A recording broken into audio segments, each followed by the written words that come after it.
আপনি কি কখনো ভেবে দেখেছেন শীতকালে কেন নিউরোপ্যাথিক সমস্যা এত তীব্র আকার ধারণ করে? হাত পায়ে জ্বালা পোড়া, পায়ে সূচ ফোটানোর মতো অনুভূতি, বসা থেকে উঠে দাঁড়ালেই মনে হয় পা অবশ হয়ে আসছে, তুলার উপর হাঁটছেন। এই সমস্যাগুলো কেন শীতকালে এত বেশি হয়? এই ধরনের সমস্যাগুলোকে বলা হয় নিউরোপ্যাথিক সমস্যা বা নার্ভের কান্না। শীতকালে এই সমস্যাগুলো প্রকট আকার ধারণ করে, কারণ আপনার শরীরে নার্ভ দিয়ে যে রক্ত সঞ্চালন হয় সেগুলো পা বা হাতে খুব কম সঞ্চালিত হয়।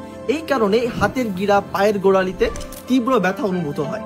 মাঝে মাঝে পারিপার্শ্বিক যে ঠান্ডা পরিবেশ, তার কারণে নার্ভের আগা বা আপনার হাত বা পায়ের তালুতে যেই নার্ভের পয়েন্টগুলো আছে এগুলো খুব শীতল হয়ে যায় এবং সংবেদনশীল হয়ে যায়। তাই আপনি যখন কোনো প্রোডাক্ট বা কিছু হাতে ধরেন তখন আপনি তীব্র ব্যথা অনুভূত হয় আপনার। আপনি যদি এখনই এই লক্ষণগুলোকে গুরুত্ব না দেন তাহলে আপনি ভয়ানক বিপদের সম্মুখীন হতে পারেন। এই ধরনের সমস্যায় আপনি বা আপনার পরিবারের কেউ অজান্তে ভুগছেন, ভয়ের কোনো কারণ নাই।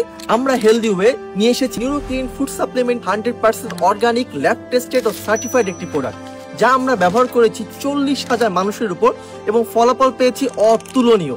আপনি যদি হাত পায়ে জ্বালা পোড়া, পা অবশ হয়ে আসা, ঝিনঝিন করা, সুই ফোটার মতো ব্যথা অনুভূত হয়ে থাকে তাহলে এটি হতে পারে আপনার জন্য একটি বেস্ট ইনভেস্টমেন্ট। তাই অর্ডার করতে এখনই অর্ডার নাও বাটনে ক্লিক করুন অথবা স্ক্রিনে দেওয়া নম্বরে কল করুন।